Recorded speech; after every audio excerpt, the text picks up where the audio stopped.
Anecdotally, Mike, we here at Bloomberg see a real hunger for information about cryptocurrencies and for information about blockchain technology.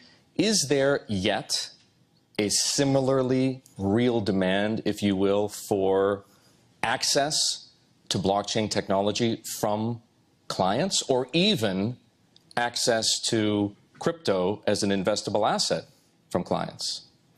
I'd say it's been fairly limited and concentrated in terms of interest. I don't know if you've tried to go, but I would encourage people to go, download it, and try and use it. Today, it's still pretty clunky. You know, when you want to go to the corner store and get a loaf of bread or whatever you want to go on. By the way, Mike Corbett just told you to go out and buy a Bitcoin for $7,000. And try and use it and try the experience. And I think you'd find it today, you know, my word, you'd probably find it a bit clunky. But again, we can't be dismissive on the underlying technology and ultimately what it represents in terms of the next things that are coming down the pike. I love this idea that you introduced at the very beginning, that governments, or a government perhaps, like the U.S. government through the Treasury Department, might undertake to develop a cryptocurrency of its own.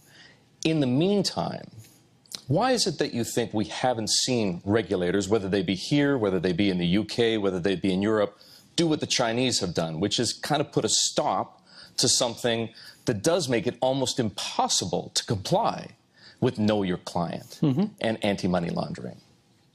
You know, in some ways, there's the challenge that regulation actually stalls or impedes innovation.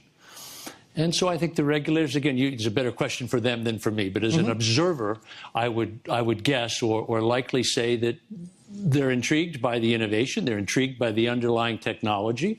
I think there is a future to digital currencies, and rather than cut it off at this point, let it run a bit. But I do believe at the point that it truly does become meaningful and difficult to manage around tax collection, around criminal activity, around tax evasion, money laundering, etc., that governments will have something meaningful to say on that.